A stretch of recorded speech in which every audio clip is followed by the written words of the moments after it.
This story tells of a girl named Asahi who lives with her childhood friend Minoru. She even often complied with Minoru's various wishes, such as this time when the creature wanted to play a game with Asahi. Asahi did not refuse, even though Minoru asked for a penalty in the game, where the loser had to comply with whatever the winner wanted. This rule was then certainly used by the fake Minoru to get Asahi's life. Asahi only refused modestly when Minoru continued to ask for the girl's life. Minoru would also obey if Asahi did not like something. Neither of them broke their word and obeyed each other. The game they were competing in this time was to see who could have the longest fireworks. Minoru, whose wish was denied, continued to play the game with Asahi, despite appearing to have no desire to win. In the end, Minoru lost. The creature had to grant Asahi's wish, which she had not yet expressed. When asked, Asahi wanted them to go to the pool together. Asahi changed into her swimsuit, while Minoru did not. They said they were going to the pool, but in reality, they only went to the bathroom, where Minoru got into the bathtub. Even though it didn't match Asahi's words, Minoru didn't mind. What they were doing at that time reminded Minoru of his past memories when the young man played in a plastic pool. They often used the swimming pool almost every day during summer vacation. Unlike his memories, those who were now in the bathroom felt that the bathtub was quite narrow, unlike a swimming pool in general. Even so, Minoru still invited Asahi to join him in the bathtub and play like when they were little, especially since at that time. Minoru reached out to Asahi to bring her into the bathtub, but Asahi, who was holding the shower head with one hand, suddenly turned on the water and directed it into the bathtub, slowly filling it. Minoru, who was also hit by the water, suddenly disappeared, melting like mud, leaving behind the clothes he was previously wearing. When Minoru's form was gone, Asahi entered the bathtub and was the only one sitting there. Asahi slowly checked Minoru's trail again, but she found nothing but a mud puddle in the bathtub. Asahi's hand traced the bottom of the bathtub while whispering her childhood friend's name to once again check his whereabouts. A fairly soft response was heard in response to Asahi's call, but then a hand appeared and suddenly covered the girl. Asahi tried to free herself, and with the shower still in her hand, she was able to remelt or liquefy the hand, which was in fact part of the fake Minoru she was currently facing. The puddle that looked like mud splashed everywhere and almost got into Asahi's mouth. After feeling calm, the girl got out of the bathtub, and the condition of the bathroom was now very dirty with splashes everywhere. Minoru's voice was heard, which seemed a little disappointed because his attempt to take Asahi's life that had almost succeeded had now failed. The remaining puddle in the bathtub then clumped together to resemble an abstract human form and then approached Asahi and hugged the girl. The figure again asked for Asahi's life politely, but the girl also reiterated that she would never give up her life. Asahi felt a little sorry for Minoru, who had gone to the trouble of coming back in that form to curse Asahi to death, but unfortunately, the girl had no intention of giving her life to him. So, Asahi was sure that Minoru would remain by her side forever. The abstract figure hugging the girl remained silent, making Asahi wonder if the fake Minoru had lost his ability to speak.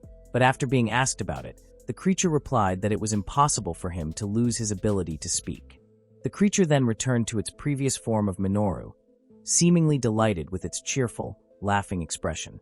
Dealing with Asahi seemed to be incredibly revolting for the creature. Asahi was all he had to do when Minoru began to babble. The creature promised to remain with Asahi forever, but in return, he wanted Asahi's permission to take her life whenever he wished. The creature wanted Asahi to promise and keep her promise. Asahi responded that she would. Their game was over. Asahi wanted to clean up the mess immediately, while Minoru was asked to return to his room. Minoru happily complied and would wait for Asahi to come to him. The creature invited Asahi to sleep together that night. When Asahi arrived at Minoru's room, the creature had already covered itself with a blanket and said goodbye to sleep first. Asahi chose to sit at her study table and look at an old newspaper. On one of the newspaper's pages was a news column with the title "Car Crashes Onto Sidewalk, Killing Third Middle School Boy." Not to forget the photo of a student who was the topic of the news and the victim of the fatal incident, none other than Tahara Minoru. Asahi glanced at the newspaper for a moment, then neatly placed it back in her desk drawer and closed it tightly. She paused for a moment, pensive, and then burst into laughter. Flashback to Asahi and Minoru's childhood. These two boys have known each other for quite a long time and spent their childhood together. Asahi often played with mud and shaped it. Minoru often became her playmate, trying to guess what Asahi was making. The boy guessed that the lump of mud made by Asahi was a form of food embodiment, but the boy's guess was completely wrong. Asahi explained that the lump of mud with a similar shape, but only different in size, was the embodiment of herself and Minoru. Although Asahi and Minoru often play together, they have an age difference where Minoru is older than Asahi. When they were playing at that time, the clock that rang showed it was time to go home. When he knew he had to leave his masterpiece, Asahi looked a little gloomy. There, Minoru would try to comfort and persuade Asahi.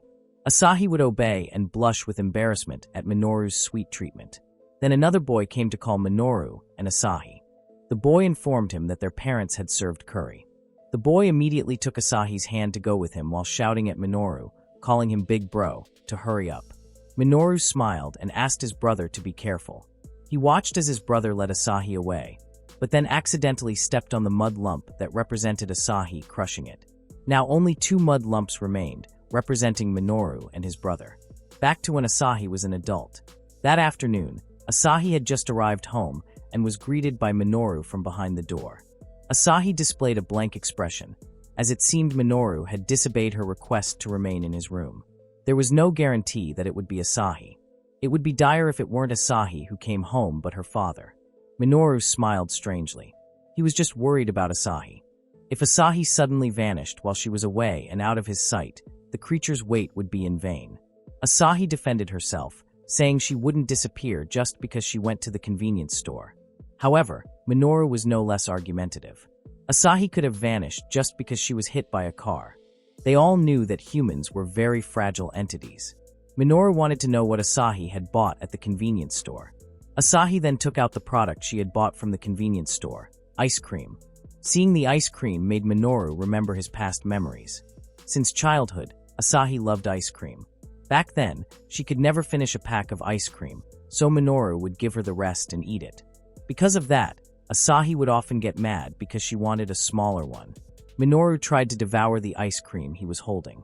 The creature tried to enjoy the ice cream, while Asahi watched the creature's behavior with a puzzled look. The ice cream partially fell and melted.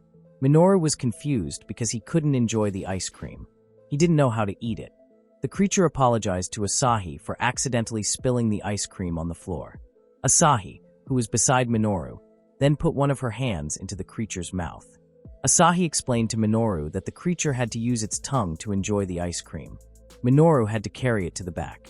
For that reason, Asahi wanted to confirm whether this Minoru had an esophagus. 2 fingers of Asahi's right hand explored Minoru's mouth and pointed out where the esophagus should be. Asahi stared at Minoru, and Minoru stared at Asahi for a moment, then opened its mouth wide, so wide that the creature's human eyes and nose disappeared. The creature's face now only showed a hole that looked like a mouth with a row of teeth surrounding it like a fence. The creature said and showed that it did not have an esophagus. Asahi was shocked into silence. She pulled back her hand and finger, confusing Minoru. The creature was confused as to why Asahi suddenly stopped and fell silent. Minoru didn't mind if Asahi continued touching him. Minoru actually wanted Asahi to continue touching him and make him a tongue and esophagus. Minoru felt a little sad and didn't understand himself. In the present, they couldn't enjoy ice cream together. Minoru wanted Asahi to put her finger back inside him and make what was missing. Asahi remained silent. Her fingers moved to probe Minoru's insides, while Minoru remained silent, doing nothing. His gaze briefly glanced at Asahi, who seemed to be blushing, but a moment later, he seemed embarrassed. Asahi managed to reach all the way down Minoru's throat. When she felt finished, the girl withdrew her fingers. Minoru wanted to know if Asahi had finished working on something inside him. Asahi wasn't so sure because she couldn't reach the deepest part, but for now, she had tried. Minoru looked happy. Now they could eat ice cream together. His happiness was expressed by his behavior when he suddenly hugged Asahi. Minoru was very grateful that Asahi had made it. Asahi then smiled in relief when she saw Minoru smile. The girl was then disturbed by the mess of spilled ice cream on the floor. She wanted to clean it up immediately, but to do that, she needed cleaning tools. The girl was about to take what she needed, but before leaving, she asked Minoru again to stay in the room, waiting for her. Minoru's figure returned to Asahi at the start of the summer. Asahi, who was reading a book in her room, was disturbed by a knock on her window. She got up to look. After opening the window curtain, a faceless, humanoid creature with a wide, open mouth appeared across the window. The girl was initially shocked and even scared, but when she heard a soft voice calling her name, she wavered. She knew exactly who the owner of that voice was. Not only was it a voice, but the creature's form had now completely transformed into a figure from the past that Asahi could never forget. The figure approached Asahi, who remained silent. The creature approached and was no longer far from Asahi. But before the girl could say clearly that Minoru was dead, the creature immediately hugged Asahi. Asahi stuttered and still couldn't quite believe how a dead human could return. But when she asked to confirm whether Minoru had truly returned, the creature replied that he had indeed returned, but for the purpose of taking Asahi's life. Asahi didn't mind. For her, anything was fine as long as Minoru remained by her side. Whatever Minoru directed at Asahi, maybe love, romance, hatred, murderous intent, or anything else, Asahi didn't mind. Even if it was a curse, Asahi still didn't mind as long as Minoru could remain by her side. Whatever was inside Minoru, whatever the creature in Minoru's form was, Asahi didn't care, nothing mattered to her. That day, Asahi was checking the kitchen, and in a drawer she found a book that looked like a cookbook. Asahi then turned to Minoru and asked what Minoru would like to eat. Asahi was going to cook, and because Minoru had something used to digest food, thanks to Asahi, the girl wanted them to eat together. Minoru was quite surprised by Asahi's cooking skills. Asahi was a girl who often lived alone, so cooking skills were one of the things she had to have. Asahi had never let anyone else taste her cooking, but Asahi was quite confident in her abilities. Minoru looked lost. He then replied that he wanted a hamburger. Asahi left to buy the ingredients. Minoru offered to help, but Asahi declined, wanting the creature to stay at home and in its room. They were silent for a moment, but then the creature agreed to comply. Minoru was quite impatient to taste Asahi's cooking. Hearing this made Asahi blush and leave happily. The girl locked her apartment before leaving, as if she really didn't want Minoru to leave her room. Asahi was writing down everything she needed to buy and make hamburgers. Suddenly, she heard someone mention Tahara, the same surname as Minoru. Asahi approached the figure named Tahara because they were close acquaintances. The person was Wataru, Minoru's younger brother. Wataru looked surprised when a girl called his name, and the girl turned out to be his childhood friend, Asahi. Asahi returned to her apartment. When she arrived, Asahi prepared to cook in the kitchen, but when she was about to use the knife, one of the 3 knives she had was missing. Asahi thought the knife was missing. Suddenly, Minoru greeted Asahi from behind. Asahi turned around and saw Minoru holding a knife that should have been in its place. The girl asked why Minoru had left his room. Minoru replied that he wanted to help Asahi. The creature felt bad when he had to let Asahi do everything alone. Minoru took the initiative to help Asahi by cutting the shallots. Asahi felt strange. Minoru, who appeared before her, did not appear intact, and sure enough, when the girl opened the refrigerator due to her suspicions. Right in the freezer, Minoru's head lay frozen. Asahi picked it up, and the head opened its mouth wide. Asahi remained still even though Minoru's head had bitten the girl's neck. Asahi fell because her balance was unsteady. Asahi tried to remove Minoru's head from her neck, but the creature's teeth sank deeper. Asahi still tried to free herself and stammered she said that she and Wataru had accidentally met at the convenience store. Asahi thought for a moment that she had just spoken to Wataru after a long time had passed. Wataru still hadn't changed, just like before, always being a kind and gentle figure to Asahi. Suddenly, Minoru's bite was released, and the creature seemed to cry out in embarrassment.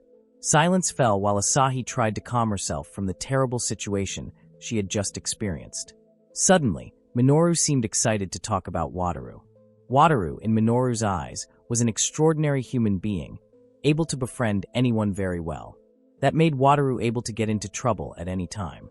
That made Minoru worried about Wataru, especially if Wataru's actions made Wataru hurt. Minoru felt that rather than their parents, Minoru's figure was more visible and a support for Wataru. Minoru felt that he could understand Wataru because he was Wataru's older brother. Asahi was still pensive, holding her neck, while Minoru was curious about how tall his little brother had grown, knowing Asahi was talking to Wataru. Minoru seemed to be very concerned about Wataru. It didn't stop there. He continued to talk about Wataru, who used to be the shortest kid. Minoru was curious, Maybe it was because Wataru became a picky eater at his young age. Wataru always ate sweet foods and didn't have a proper diet. His mother always scolded Wataru, but the method was never effective. They had even tried various approaches. Wataru only started eating properly when he entered elementary school. That might be the reason why Wataru can now grow normally. Minoru continued to babble and even asked to make sure that his little brother had entered puberty. Even when Asahi lifted his head, he was still talking. Asahi remained silent as she listened to Minoru continue to babble about his little brother, who had changed so much. Wataru used to be an energetic child whose feelings would take over, causing his voice would get higher and higher. Wataru found it quite difficult to express things with words, but Minoru found that side of him adorable. Minoru was sure that Wataru now had an adult voice. Minoru wanted to hear Wataru's voice now. He wanted to hear Wataru call and say Minoru's name. As Minoru's ramblings about Wataru abruptly stopped, the question had changed. Minoru's body, still holding the knife, pointed the sharp edge of the blade at Asahi's neck, while Asahi still held Minoru's head. The creature asked to ensure that Asahi would still keep her promise. Asahi remained silent.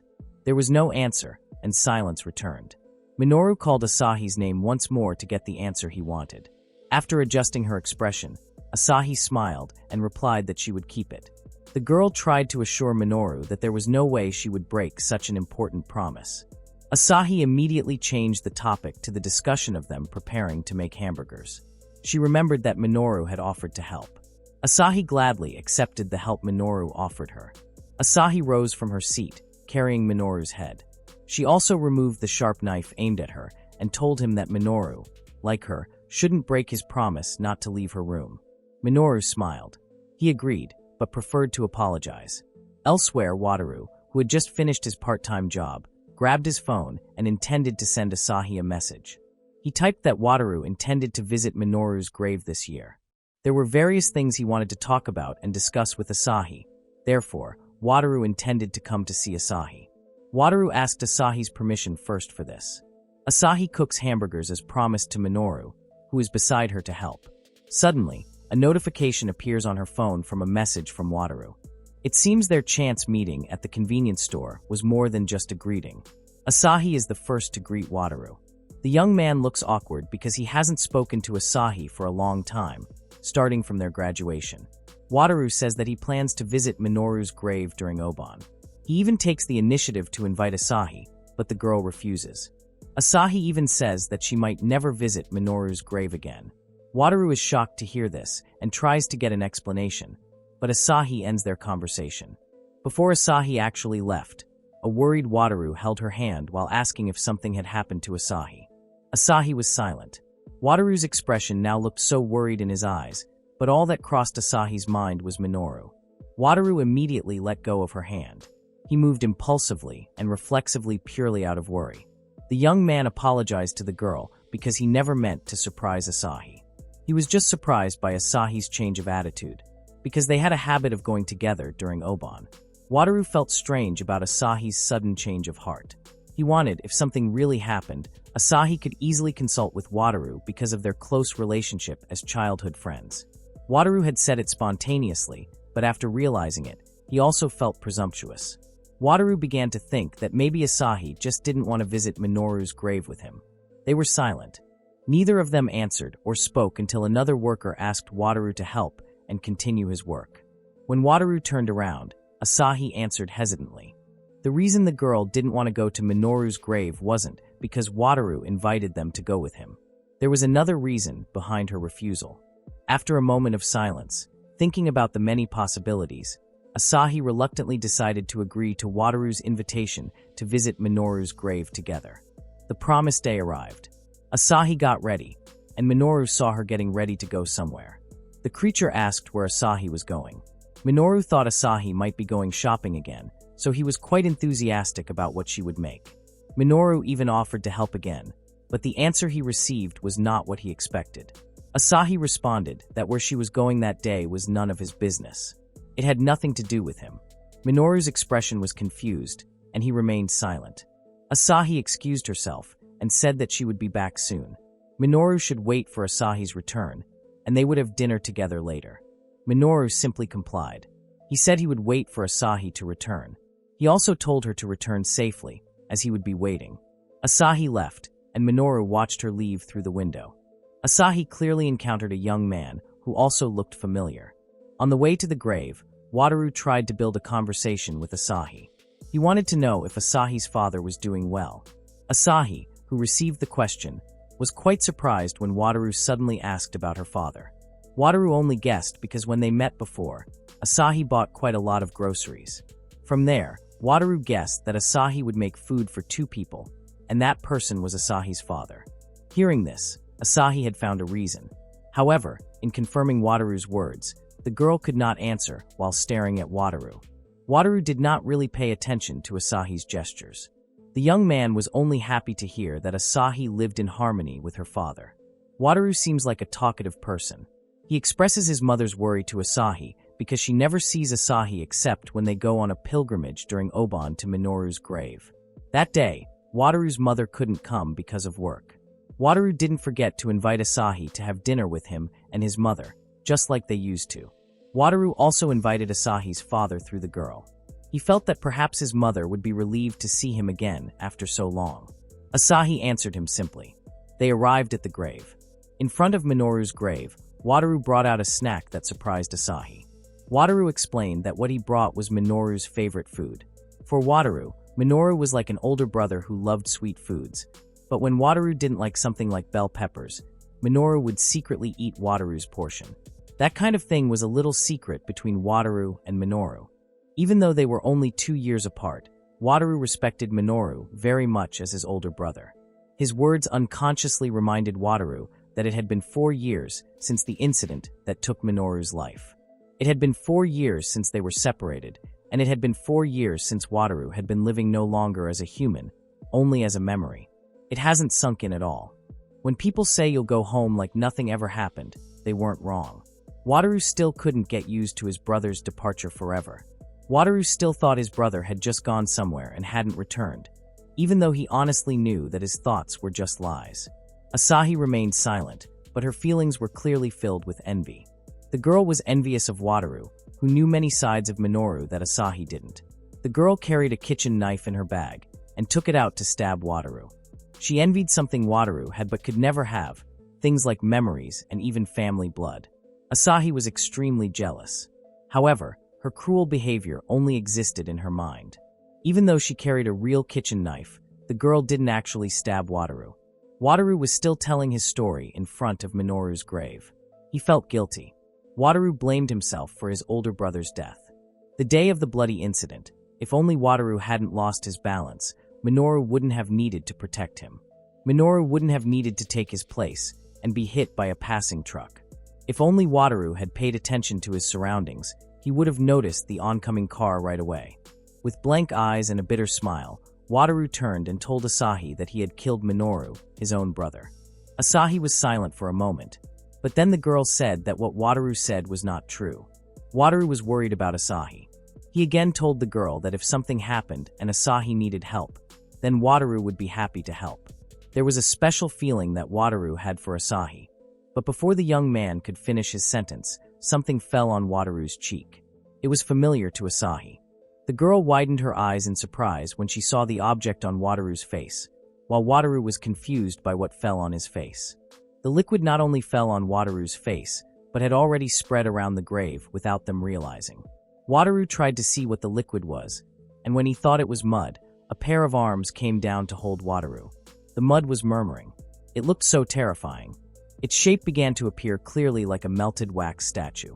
Wataru froze for a split second before the young man reacted physically. He was scared. His surprise made Wataru fall to his knees, and he was even more shocked when he saw a familiar figure appear in front of him. That figure shouldn't be there. That figure should have been buried in the grave 4 years ago. That figure was Minoru. Asahi immediately swung her kitchen knife right at Minoru's neck. The blade slowly separated Minoru's head from his body, but before that could happen, Minoru had time to say that he missed Wataru. Wataru's older brother died 4 years ago when he protected Wataru after Wataru tripped. Minoru was run over by a car that plunged onto the sidewalk. The incident claimed Minoru's life in an instant. Minoru managed to finish his message that he missed Wataru very much, but when he finished, The creature's head had rolled on the cemetery floor. Wataru was very shocked. Before he could finish his fear due to the mud in the shape of an arm that had just touched him, Minoru's sudden appearance and beheading before his eyes immediately caused a severe shock. While Wataru looked very scared, Asahi still looked very calm. The girl didn't tremble in the slightest.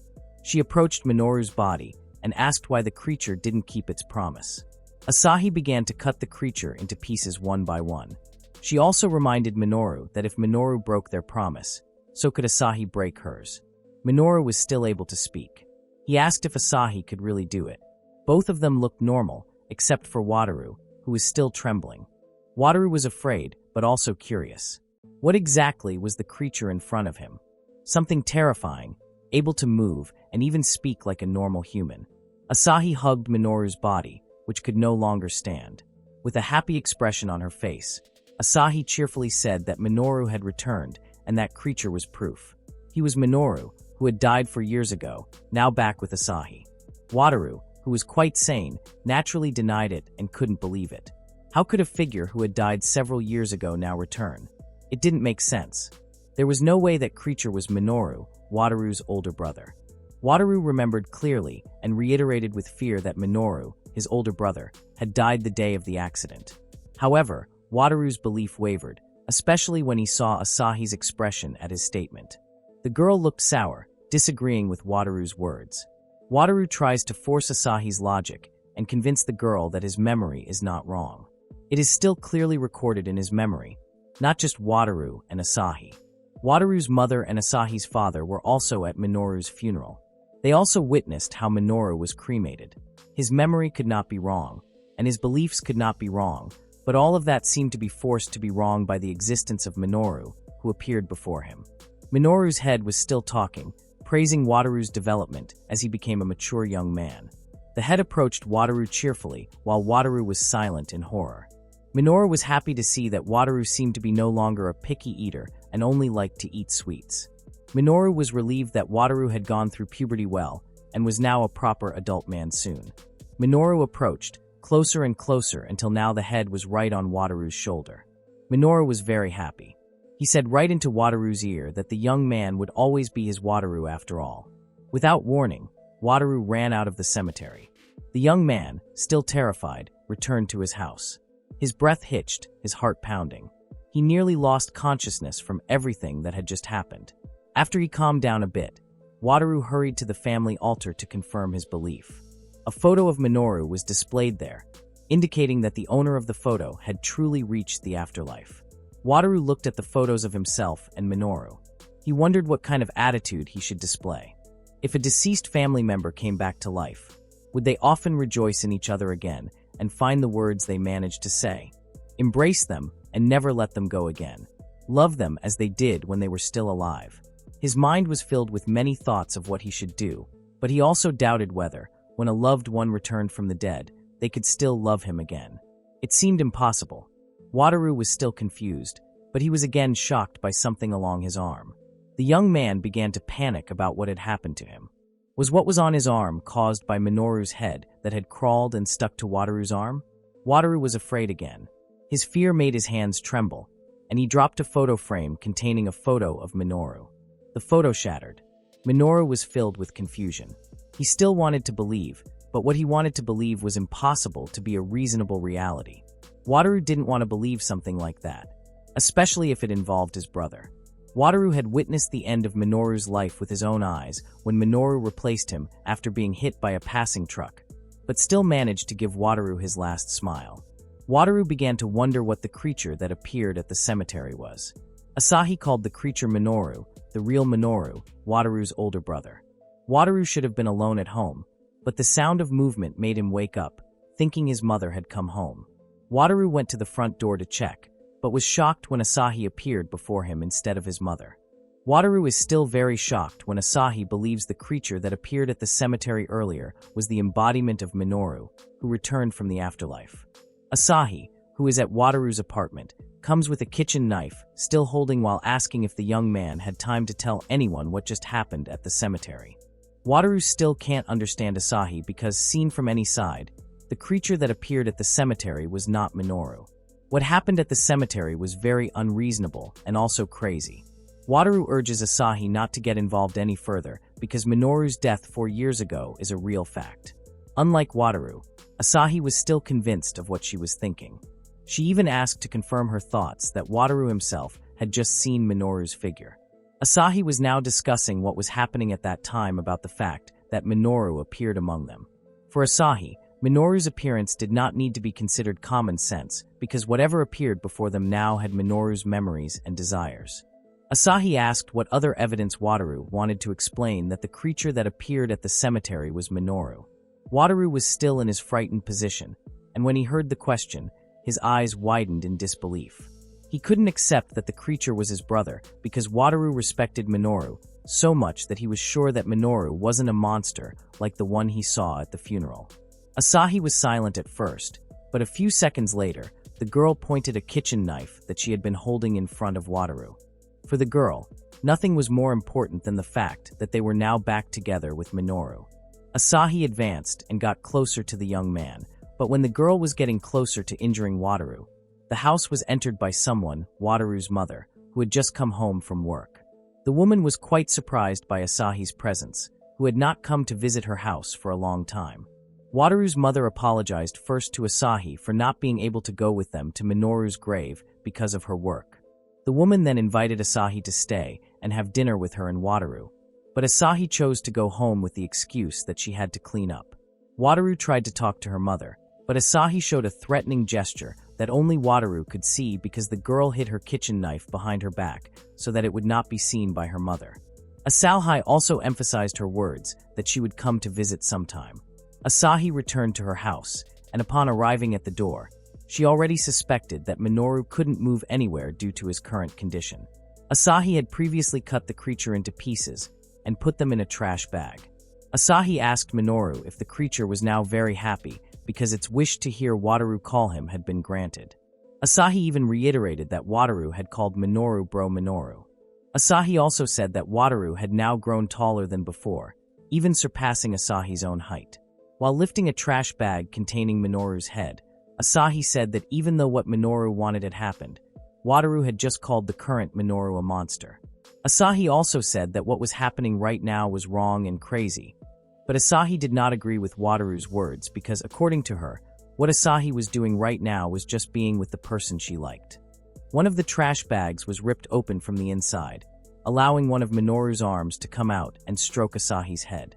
This action reminded Asahi of her childhood memories where Minoru often stroked her head as a child. What came to mind was Minoru's gentle expression on her face, but in reality, the arm that had been stroking Asahi's head had now shifted to gripping the girl's neck. Asahi just laughed and confessed her love for Minoru. At home, Wataru was with his mother. His mother was quite amazed when she saw Asahi, who had grown up into a beautiful girl. The woman even wanted Asahi to stop by their house more often. Wataru could only respond to his mother's words perfunctorily.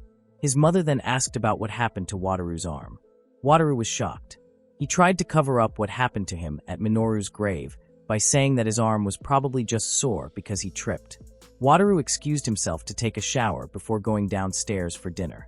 Before actually going to take a shower, leaving his mother alone in the kitchen, Wataru wanted to ask his mother something related to Minoru. His mother seemed eagerly waiting for what her son would say, but seeing his mother's expression, Wataru canceled his intention. Wataru couldn't ask because his question would only make his mother sad again. The young man was confused about what he should do from now on for the future. However, the young man was sure of one thing he had to do. Flashback to Asahi's childhood. Little Asahi attended school and became classmates with Wataru. Their daily lives at school were the same as other children in general, but Wataru appeared to be a fairly popular boy. That day, Asahi saw that Wataru had once again received a love letter from another girl. Wataru was aware of this, but what was more important to him that day was that he would go home with Asahi when her older brother, Minoru, came to pick them up. Asahi, who saw the letter, then asked Wataru about what it was. Wataru, with the soul of a child who is still innocent, is very surprised when asked about the love letter he received from a girl. Wataru knows who gave him the love letter. The letter came from a girl named Maruyama. It seems that this girl named Maruyama wants Wataru to answer her feelings, but when Wataru was asked by Asahi, Wataru immediately answered that they were not dating yet. Asahi didn't really care. She even just found out that Maruyama liked Wataru. Asahi was even happy with Wataru, who received a love confession from Maruyama. Wataru was indeed blushing, but the boy tried hard to deny it. Wataru didn't want to hurt the feelings of the girl who had liked him. Especially in Wataru's eyes, Maruyama was also a cute girl.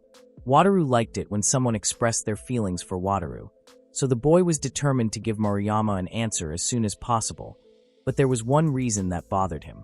Before he could finish his sentence, Minoru appeared to pick Wataru up. The young man apologized, feeling like he had appeared at the wrong time. Wataru, blushing, excused himself to go to the restroom, leaving Asahi and her brother alone. Minoru then apologized and asked Asahi if he had interrupted something. Asahi herself was unsure of the situation. However, Minoru, feeling guilty, promised to share his snacks as an apology. Asahi seems to have liked Minoru since she was little. In Asahi's eyes, Minoru is a good young man. He always has a gentle smile, and Asahi really liked that about him. Suddenly, Asahi excused herself to go to the bathroom before going home, while Minoru then asked Asahi to also check on Wataru for him. Asahi was willing to do that. Little Asahi rushed to the bathroom, but in the middle of the road, she remembered that she had forgotten a handkerchief in her bag. The little girl turned around to get the handkerchief, but before she entered her classroom, she heard a sound like paper being torn. From the gap in the door, the girl saw Minoru tearing up Maruyama's love letter to Wataru. Minoru tore the love letter into small pieces and threw it in the trash. Asahi didn't go to class and just watched what Minoru was doing with a nervous feeling. After finishing getting rid of Maruyama's love letter, Minoru turned towards the lockers, specifically Maruyama's locker. Asahi was so shocked by what Minoru did next. Minoru vented his annoyance by stomping on Maruyama's locker while muttering that Wataru was his. Asahi could only stare at the incident until Wataru returned from the bathroom and asked what Asahi was doing, who was silent in front of their classroom door. Asahi was surprised by Wataru's arrival. Wataru thought that Asahi might have just come from the bathroom. The little girl couldn't say much and just answered with a yes. Wataru then invited Asahi to return to the classroom, but the girl was confused about how to stop Wataru from seeing Minoru's behavior. But Asahi's words had not yet reached Wataru. The boy had entered the classroom and was greeted by Minoru, who seemed to be waiting for the two boys to return from the bathroom. Minoru invited them to go home immediately. But there, Wataru was confused when he found that Maruyama's love letter for him had disappeared. He had asked his brother if Minoru had seen a letter there, but the young man said that he hadn't. For a moment, Wataru was confused about where the letter had gone, but they decided to go home and check the letter's whereabouts when they passed the bathroom, because maybe Wa had left his letter in the bathroom. Asahi froze, cold sweat pouring down her face. Wataru noticed the girl's strange expression, so he asked, but Asahi chose to remain silent and hurried to invite them home. She didn't say what she had just seen until she could display an expression that looked so frightened. Asahi went out first, followed by Minoru and Wataru. From that moment on, Asahi realized that she liked Minoru. It wasn't about the young man's kindness, but Minoru's honest attitude. Asahi wanted that. Although Minoru didn't realize what he had just done had been witnessed by Asahi, the young man was quite suspicious of Asahi's behavior. The flashback ended, and Asahi woke up. The girl was puzzled by the dream she had just experienced. She tried to recall everything she had done up to that point. As far as she could remember, all she had done the previous day was go to Minoru's grave with Wataru. As she was about to leave her room, Minoru's figure greeted her at the bottom of the stairs. The creature asked what they were supposed to do that day. Minoru was quite happy with everything they'd done together, from playing with fireworks, eating ice cream together, cooking together, and even visiting Minoru's grave. The creature suggested staying indoors as an option, but if they had the chance to go out, nighttime would be a good option, as they wouldn't have to worry about encountering people at night. At the end of his ramblings, Minoru asked Asahi if the girl would forgive Minoru for his behavior that broke the promise when going to the grave. So she felt surprised and confused, then asked why. Minoru then explained the things he had done that were considered wrong and needed forgiveness from Asahi.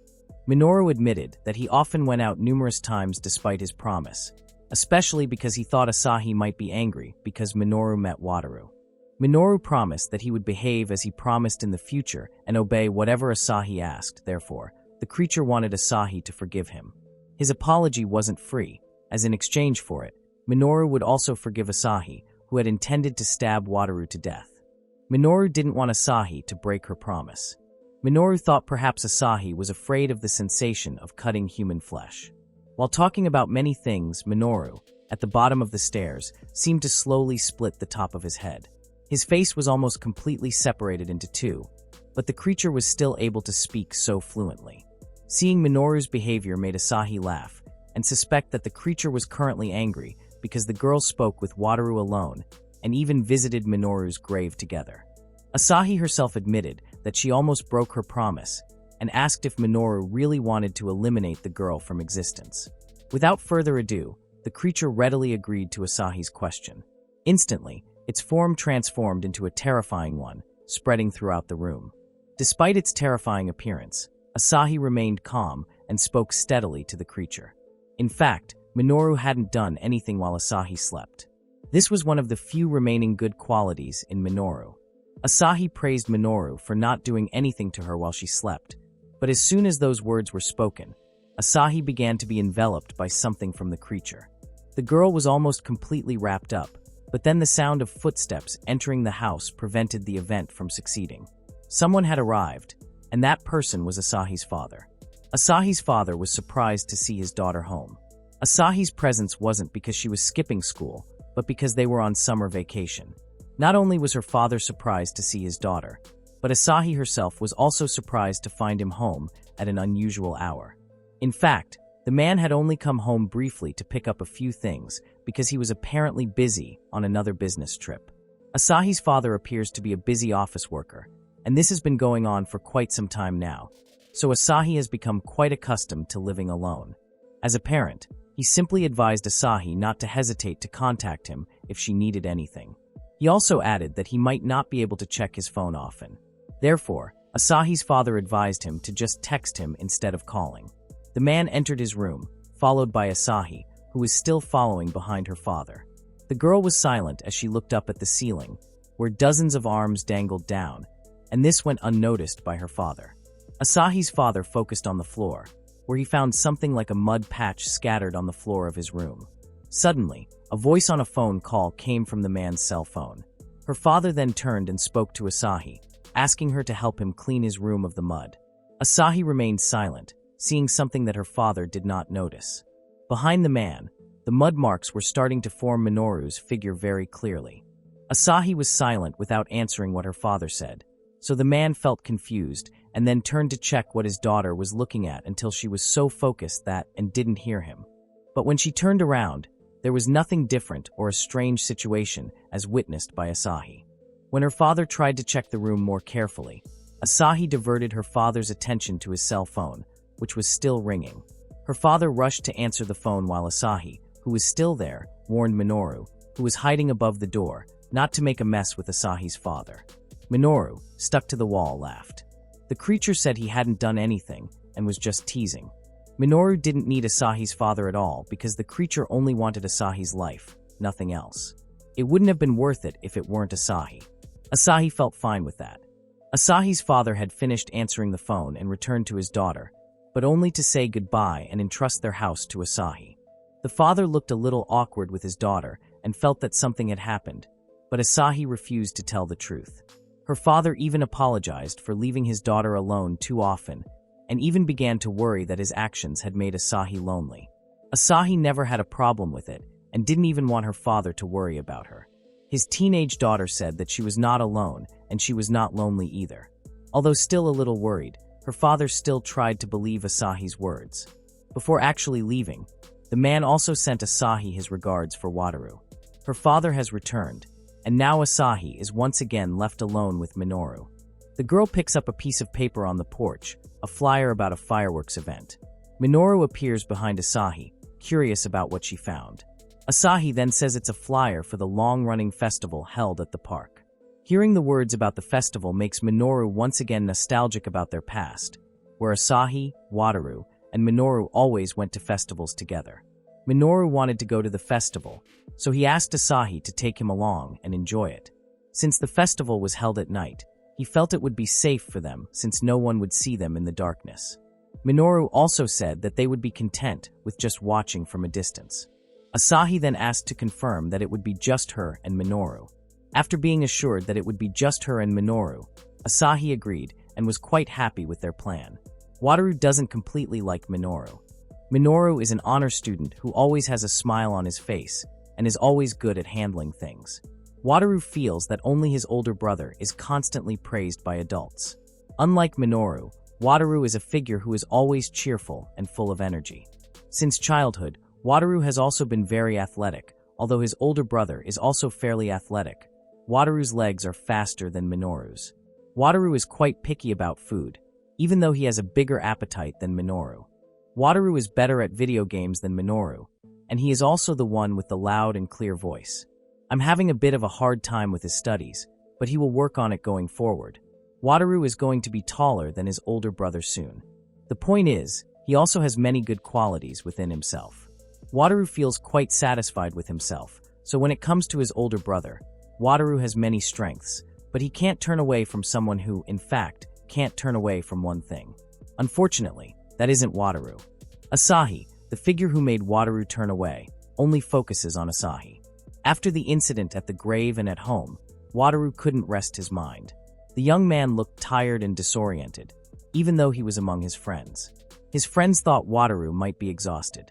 They even saw Wataru's lack of focus and dropped his ice cream. Wataru didn't even immediately regain consciousness when his friends asked. They were worried that Wataru was sick, but the young man only said that he probably just didn't get enough sleep. After the horrific events he experienced, Wataru had not had time to contact Asahi at all. The young man was still confused to define what creature actually appeared in the silent form of his brother, and why the creature had his older brother's appearance. Wataru began to think about himself, who was currently doing nothing, while all that time, Asahi had been with the dangerous creature. The young man was still confused about what exactly he should do, but when his mind began to overthink, he felt something trying to grab him. But when the young man turned around, there was nothing behind him. Wataru just thought maybe what he felt was caused by his imagination, but when he turned back to the opposite direction, the creature reappeared in the form of Minoru, but without a clear image, like a black shadow. The creature whispered that he would wait, and a split second later disappeared, replaced by Wataru's friend, who stood in front of the young man and worried about him. His friends had been talking about how they would spend the festival period when none of them had a girlfriend. They planned to go together to enjoy the festival. But their conversation had to stop because they were worried about Wataru, who looked so unhealthy. Once again, Wataru said that he was fine, but that day he asked permission through his friend not to participate in the activity because he preferred to go home. Wataru staggered home. His friends, who saw this, were worried that something had happened to him. One of them thought he might be a little unwell due to heatstroke, but some of them were not convinced that was the cause of his discomfort. One of them even felt that he looked like he was being pulled along. Wataru was walking in such an odd manner. From behind, his friend saw that Wataru's shadow reflected not only Wataru but also another figure. Without anyone realizing, Minoru's hands were around Wataru's body. Wataru felt nothing but weight and heat. He grabbed his phone and tried to contact Asahi, but unfortunately Wataru didn't get any response. Wataru's mind was getting more and more confused about why Minoru took Asahi away from him again. It even happened when Minoru had been dead for a long time. It was always like that. The things Wataru truly wanted were always Asahi, but when Wataru realized what he was thinking, he became confused. What exactly was he thinking at that time? Minoru seemed very enthusiastic about going to the festival. He rummaged through his closet, trying on a lot of nice clothes to wear to the festival. Asahi just looked at him and said that anything was fine for Minoru to wear as long as it could cover him. Minoru then asked back if Asahi wouldn't wear a yukata when going to the festival. The girl apparently didn't have a yukata anymore and didn't even know how to wear one, so at this festival, Asahi would wear regular clothes. After they felt ready, they rushed out of the house to go to the festival. As they left, they held hands, and when they arrived at the festival area, both Asahi and Minoru seemed to be enjoying the atmosphere of the festival, which was bustling with people. Not long after, Minoru and Asahi went to a quiet place where there was a gazebo and no one was around. From there, they could see the fireworks clearly. When the time for the fireworks had arrived, the pitch-black night sky began to be decorated with the light of the fireworks. Even though it's a small festival, it's amazing how they launch fireworks. It feels like they are really going all out. It's a pretty sight just like it was back then. Minoru looked very happy and enjoyed the festival, while Asahi felt so relieved and calm seeing Minoru able to laugh freely. The girl felt happy to be able to enjoy the festival again together with Minoru, and even thanked him for coming back. Minoru only responded perfunctorily to Asahi's statement. Asahi was still not finished. The girl continued to say that she was happy to be able to do something she wanted together with Minoru. Asahi was very happy to be able to spend time like that. Minoru then also felt happy. The creature asked Asahi if she enjoyed the moment when spending time with him, and without hesitation, Asahi confirmed it. With Asahi's confirmation, Minoru continued to ask. If that was really how Asahi felt, then he thought it might be okay for Minoru to demand her promise. The smile on Asahi's face slowly faded. The girl asked what Minoru was referring to. Minoru's words didn't contain any explicit meaning at all. What was said had a class meaning, as he meant in his words. They had had a lot of fun, and Minoru was also happy if Asahi was happy. Asahi was Minoru's precious childhood friend. Minoru was very happy to be able to enjoy his life until the end. That was where Minoru started to be honest, and now his form was no longer clear. It was time for Asahi to give up her body and life. Minoru had been thinking about it since the beginning, since he was still alive. The creature promised that he would cherish it, especially since Asahi was someone Wataru loved. Asahi didn't need to worry, and there was nothing for the girl to worry about. The creature promised that she would do well. Live well as Asahi. The creature's form became increasingly unclear. Half of it was Minoru, and the other half began to change into Asahi's form. Asahi remained silent, anxious. The creature's transformation was still incomplete, even though she thought she could perfectly transform into Asahi because they had lived together for so long. The creature truly wanted the real Asahi. The creature wanted to be Asahi, the person Wataru loved, because no matter what, she would never be able to be the person Wataru loved if she were still Minoru. But now her chance had arisen. She could be the person Wataru loved. The creature thanked Asahi. Taking the form of Minoru, he thanked Asahi for encouraging Wataru on the day of the incident. He thanked Asahi for giving Minoru a reason to die. After thanking her, the creature began to absorb Asahi, who remained silent. However, a few moments later, Asahi slowly but surely pulled out a sharp kitchen knife to defend herself. The creature found Asahi's attempts to defend herself quite amusing. He asked the girl before him if Asahi was truly confident she could stop what the creature was about to do. The creature's grip tightened. Asahi began to lose control of the knife she was holding. Watching its prey slowly collapse made the creature laugh and praise Asahi's charm, which remained so cute even in her helpless state. At the same festival elsewhere, Wataru was around the food stalls with his friends. His attention was diverted in a direction he himself was unsure of. His friends began to ask what Wataru had said earlier, and also what they thought they should buy and eat next. Wataru was a bit confused and awkward, but he quickly mingled and adjusted to his friends. His laughter returned, his cheerfulness returned, but his attention remained fixed on his phone. Wataru periodically texted Asahi, though he received no replies. He still cared for the girl he liked, even though it was clear his feelings were unrequited. After sending the messages, Wataru returned to his friends. On the other hand, Asahi is still trying to survive Minoru's wrath. The creature is angry because Asahi broke her promise. The creature reminds Asahi that if she promises not to touch or target Wataru in return, Minoru will continue to be with Asahi. If Asahi breaks her promise, Minoru can do the same. Minoru continues to pressure Asahi, even though he knows that the girl will not be able to eliminate Wataru. The creature knows because even when she pushed Wataru 4 years ago, Asahi did it with all her courage and determination. Asahi wanted to know why the creature was suddenly bringing up the events of 4 years ago. She asked if the creature thought it could make her do whatever it wanted. Asahi struggled. With one kick, she pushed the creature away from her. Minoru fell to the ground, unable to believe what Asahi had just done. How could the girl be so cruel as to do such a thing? Asahi shouldn't have had to kick him away. Asahi now spoke. Minoru's declaration that he wanted to live in her place wouldn't be easy. People would realize it in no time. Even if Minoru eliminated Asahi and lived in her place, Wataru would quickly realize it because Minoru wasn't Asahi. No matter how much Minoru imitated Asahi, his efforts wouldn't work. Asahi retrieved her knife. Minoru returned to his full Minoru form, but was quite disheveled from his anger. He didn't want to hear similar words from someone who possessed what Minoru wanted. Asahi stepped forward to fight. With a knife, the girls separated Minoru's parts so that the creature could not fight back. Starting from the head, limbs, and fingers separated from his torso. Tear them apart and mess it all up. But this time the creature could fight. She pushed Asahi away from her knife. Asahi also realized that she was helpless. Without a knife in her hand, Asahi picked up a large rock beside her and smashed it against Minoru's neck. Asahi executed the creature cruelly. Her mind was full of herself, who wanted Minoru to listen to her. She wanted Minoru to obey. She wanted Minoru to do what Asahi said, not to break his promise with Asahi. Look at Asahi and Asahi alone. Say that Minoru doesn't care about anyone else. Shut up and always obey Asahi. Asahi had reached the stage of not caring, even if it was just a trick of lies. She only wanted the creature in the form of Minoru to stay by her side. The girl can't go back to being alone anymore. Asahi did so many impulsive actions. She did all of this because she was reluctant to feel alone again. She didn't want to be trapped in solitude. Thanks to it, now with just a stone, Asahi could separate Minoru into several parts by herself.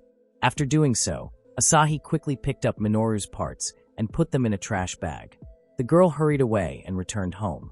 Her worried expression turned into an enthusiastic smile, wanting to immediately go home and lock Minoru in the house with her. Asahi didn't even have time to realize that her face was messed up. While passing through the crowd of people at the festival, Wataru realized that Asahi was there. The young man then called and stopped Asahi for a moment because he was worried, especially when he saw the girl's appearance at that time. Wataru just found out that Asahi came to the festival. The young man said that he was very worried about Asahi, who never replied to his messages. Wataru became even more worried when he saw Asahi's appearance. Therefore, he tried to ask what happened to his childhood friend. Asahi was silent for a moment. Not long after, her grin broke out, making Wataru feel confused. Asahi suddenly said that Wataru was right. Asahi then asked Wataru for help, even though Wataru didn't really understand what Asahi meant.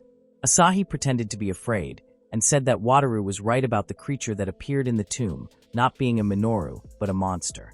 Asahi admitted that she had just been attacked by the creature, but she barely managed to fend it off. Asahi added a dramatic effect to her story by saying that she was almost killed. Wataru was confused and anxious, especially when he found out that the creature was trying to eliminate Asahi. Asahi pretended to be confused and asked what she should do. Asahi explains that she has severed it into multiple pieces, so it can't move right now. However, it might start moving and try to kill her again soon. Wataru is confused. He wants to know why the creature is after Asahi. There is no supporting answer that Asahi can give. He also doesn't know what the reason is. Asahi plays like a victim. In a scared tone, she says that she has no idea what it's trying to accomplish by killing her. Asahi only thinks that after all this time, Minoru has finally returned to her. Wataru is stunned and in disbelief. He then wants to know where the creature is now, especially when Asahi says that she has severed it into pieces. Asahi confirmed her actions. She then opened her bag and showed several trash bags filled with Minoru's parts, including his head and fingers that weren't wrapped in trash bags. Wataru was very surprised to see what was inside the bag. Asahi apologized for shocking Wataru, even though she didn't mean to. She also said that the parts would return to normal soon if they didn't rush to do something about it. Wataru sympathized with Asahi, who looked concerned. The only solution he could offer for now was to hurry to a place where they could lock it away. Asahi was confused. Wataru invited her to do so before the creature moved again. They had to keep Asahi safe for the time being. They could still consider the next step afterward. Asahi was surprised and quite shocked when she learned that Wataru would help her. Wataru stated with certainty that his helping Asahi was a given. The young man couldn't just turn his back on her. Wataru was truly worried about Asahi. The situation was seriously bad and chaotic. He decided to help Asahi as much as he could, and hearing this made Asahi smile. Asahi returned home carrying a bag full of Minoru's parts. The girl set the bag on the floor and looked at him. She explained that Minoru was the first to break his promise. This meant that Minoru should understand the situation. From then on, Asahi also resolved to do whatever she wanted, regardless of the consequences. Wataru attended school as usual.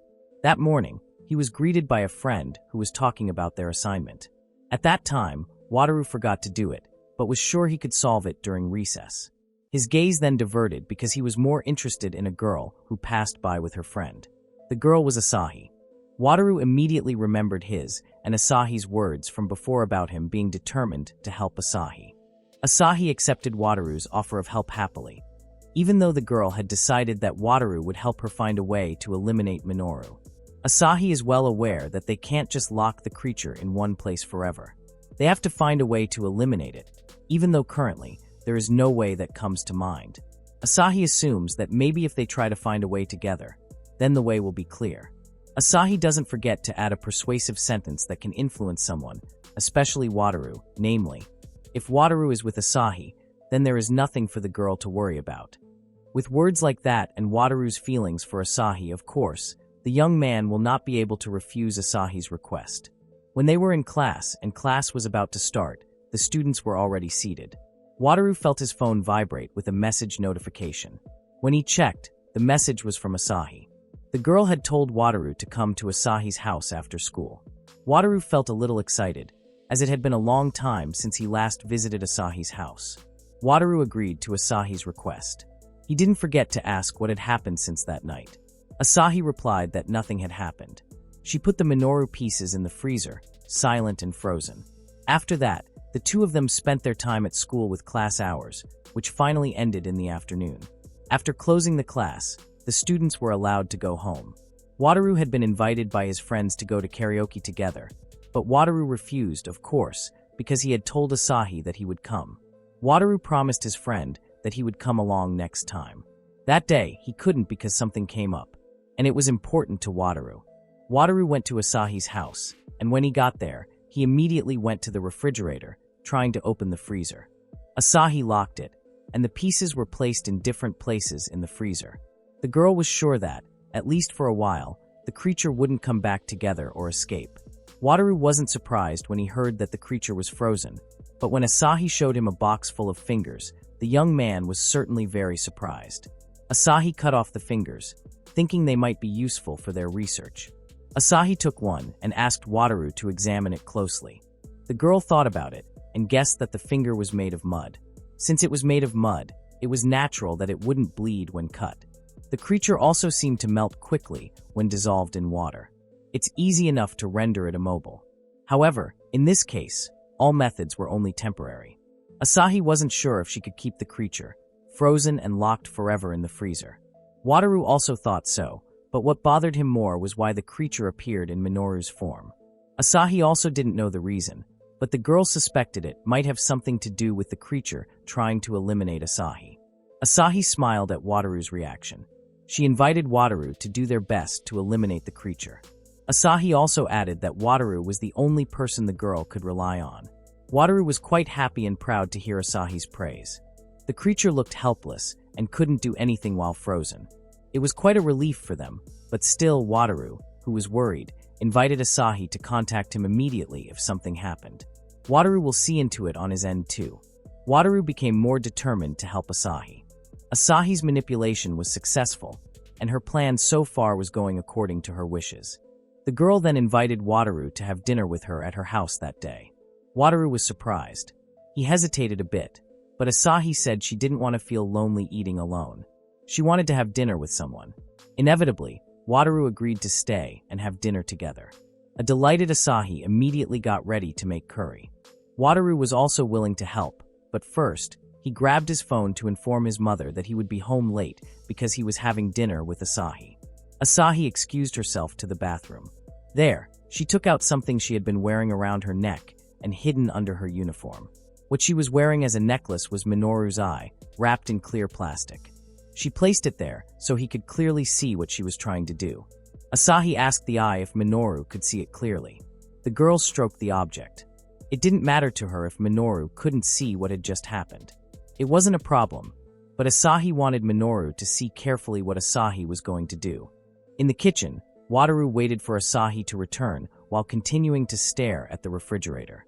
In his noisy mind, he knew that the creature was in the freezer and locked. Suddenly, the bottom of the refrigerator opened. Wataru was shocked and wondered why it was open, but when he approached and Wataru saw what was inside. A collection of Minoru's small heads was in the refrigerator. Wataru was so shocked that he couldn't scream or be hysterical. Asahi asked what was going on when she saw Wataru looking frozen. Wataru then explained what had just happened. About the freezer that suddenly opened by itself. Wataru tried to explain, but the girl insisted that the freezer was closed neatly at this time. Wataru seemed to be in disbelief, immediately looked back at the freezer that had suddenly opened by itself. The young man now felt very confused when he saw that the freezer was still tightly closed. He couldn't believe it because he had just felt very clearly that the freezer had opened by itself. The freezer, when it was fully opened, was in Minoru's face. Asahi understood that Wataru had seen something. However, the freezer was still locked.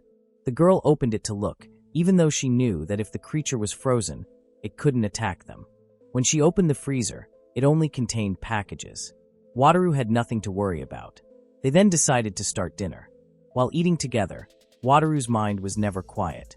He felt an alarm-like sound had been blaring the whole time. Wataru greedily ate the curry served. He wondered if what he was doing was right and reasonable. Would he be okay if the creature could be killed? Wataru knew his own abilities. Although he desperately wanted to help Asahi, he knew that if he stood in front of the monster, he wouldn't be able to face it. Wataru accidentally fell into a daze. Asahi brought him back to his senses and asked what was really going on. Wataru simply said he was just thinking about a lot of trivial things. Asahi was worried. The girl offered to serve some tea, and Wataru accepted the offer immediately. Wataru continued his silence. He felt that he was just hallucinating, and all his chaotic thoughts were caused by a terrifying creature that appeared in the form of his older brother, Minoru. The situation made Wataru feel like he was being blamed for what happened to Minoru in the past. While Wataru sat at the dining table, Asahi was in the pantry preparing tea. Previously, the girl had taken out her unique necklace again. The things separated from the creature continued to move, writhing. Wataru intended to help Asahi clean up, but instead, the girl pointed a kitchen knife at Wataru in front of Minoru's eyes. The stab almost hit Wataru, even witnessed directly by the two eyes. Wataru managed to dodge. Now the kitchen knife was stuck in the dining table chair. Wataru was confused about what Asahi was trying to do to him. Asahi pulled the knife back. In her mind, the girl continued to strengthen her own heart so that she would not doubt what she was doing. Asahi tried to be sure that she was capable, and she would show Minoru that she was capable. Because she had broken her promise, Minoru had to see Wataru eliminated by Asahi. Asahi continued to try to stab Wataru while Wataru tried to avoid, stop, and revive Asahi. The young man was really confused about what was actually possessing Asahi. While the atmosphere was still so tense, suddenly the attention of the two high school boys was diverted to a sound coming from inside the freezer. A shadow formed a silhouette of Minoru right next to Wataru. He said that Asahi was lucky. He also wanted to eat together. A moment later, Asahi was in the school hallway. Asahi was confused about how she could suddenly be at school when just a moment before, she was still at home with Wataru. The girl was even more shocked when a figure spoke to her, saying that Asahi was desperate. The girl immediately turned around to find Minoru there, but not completely intact. The creature knew very well that Asahi wanted everything to go according to his plan. It felt irresistible to Asahi. For Minoru, Asahi only wanted him by her side, in any way or form, however. Wataru was in the way of that, so Asahi decided to manipulate him. The creature now wanted to know if the plan he had thought and carried out was successful, but Asahi instead snapped at the creature to shut up. Minoru continued to babble about everything Asahi had done and what stupidity made Asahi feel like she had mastered the situation. In fact, so far, Asahi had been under Minoru's control. Asahi approached the creature and grabbed its collar. Minoru remained silent, while Minoru found Asahi's behavior quite adorable. Minoru easily escaped Asahi's grasp. The creature still gave that a little thought, considering how hard Asahi was working. Minoru then said that he would give something that would be both a reward and a punishment for Asahi. The creature wanted Asahi not to worry because from then on, the whole killing thing was over. Before Asahi could get an explanation, something that looked like mud came out of the classes. Before they finally parted, Minoru told Asahi to accept her gift. Asahi returns to the situation where she was having dinner with Wataru. The girl was confused. Wataru, who saw Asahi's confusion, was also confused. The girl then came back to her senses and saw Wataru eating greedily. but her eyes widened when she saw Wataru spooning Minoru's fingers and feeding them to his mouth. Asahi immediately pushed the spoon away and made it fall, but a moment later, the contents of the spoon turned back into food. Wataru was confused why Asahi did that when they were now just eating curry together. Asahi was still confused, especially when Wataru said they had just started eating dinner. Asahi rushed to the freezer to check on Minoru, and as expected, the freezer was clean. The creature had completely disappeared. Asahi immediately asked Wataru where Minoru had gone. Wataru looked confused. Asahi explained that she had locked Minoru in the freezer, but now he was gone.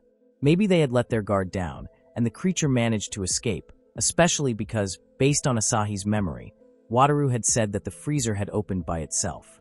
Wataru tries to calm Asahi down. He can't understand a word she says, not even the story about Minoru. Wataru casually explains that Minoru died exactly 4 years ago. Wataru said that Minoru had died 4 years ago. The girl then froze. How could Wataru not remember her? Wataru even thought Asahi had just woken up from a nightmare. Asahi still couldn't believe it. She remembered very clearly that some time ago, she had talked to Wataru about a monster in the form of Minoru who appeared to eliminate Asahi. That was the reason why Asahi needed Wataru's help. They were there to find a way out to eliminate the creature. Wataru acted confused. He didn't know what Asahi was talking about, and finally only responded to Asahi with a smile. Their daily lives returned to normal, just as they had before the creature appeared. Minoru completely disappeared that day. He never once showed himself to Asahi or Wataru. Even the brief memory of the creature and Minoru had completely vanished from Wataru's mind. Asahi couldn't fathom what the creature was planning, but there was one thing she was suspicious of. That day, Asahi asked Wataru to go home with her. Wataru was quite surprised but did not refuse the invitation. Asahi was sure that as long as she was beside Wataru, Minoru would never leave them. Asahi was sure that the creature must be watching and observing them from somewhere. While Asahi was still struggling with her thoughts, Wataru thanked her for the meal he had at Asahi's house earlier. Not to forget, the young man also invited Asahi to come and have dinner together at his house with Wataru's mother. Asahi suddenly asked if Wataru remembered the reason behind Wataru having dinner at Asahi's house. Wataru was surprised. He didn't seem to remember. Wataru was confused to answer, and that was realized by Asahi. What Wataru lost was only his memory of Minoru, including the things Asahi had said to Wataru. While walking, Asahi seemed lost in her thoughts, but suddenly she was startled by a strange sound, and when she looked ahead, she saw that Wataru's figure had hit the wall, until hit his head and released a lot of fluid. Asahi was shocked, but she was shocked again when Wataru woke her up. Wataru wanted to know what really happened because he felt like he had been stared at by Asahi for quite a long time. Asahi herself was honestly confused about what was happening to her. Asahi chose to remain silent. They continued their journey home. Asahi, walking behind Wataru, began to speculate if something had actually happened to him. She tried to deny her assumptions, dismissing them as mere imagination and acute hallucinations. Asahi was truly worried if what she was thinking was the real situation. Asahi sensed something familiar within Wataru. She didn't want her feelings to be true, but she could now sense Minoru from Wataru's presence. She still didn't have any solid proof, but Asahi was already quite certain of her bad feeling about it. She couldn't put it into words because it felt off. Asahi even reflexively called Wataru Minoru, which confused Wataru as well. Suddenly, while deep in thought, Asahi was surprised by Wataru, who had accidentally cut his finger until it bled.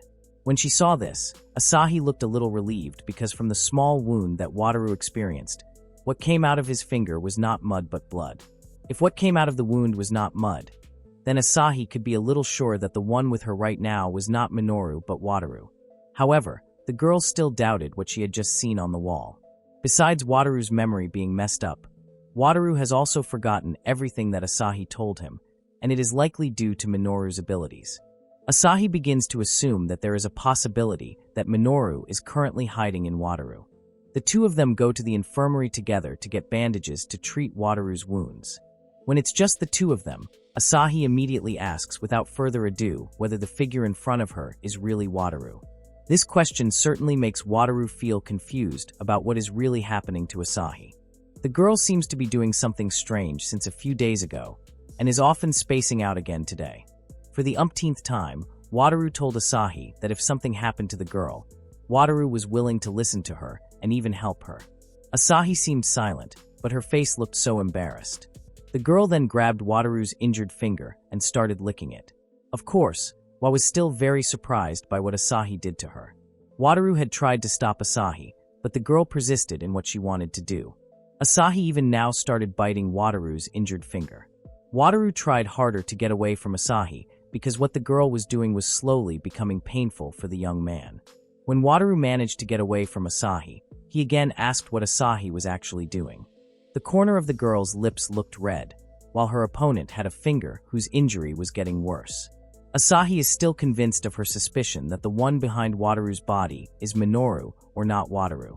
Asahi begins to have thoughts that if she hurts Wataru, then Minoru will be bound to do something. Before the bite wound that Wataru received from Asahi had time to heal, the girl had acted up again. Asahi grabbed Wataru's neck and pushed him onto the infirmary bed.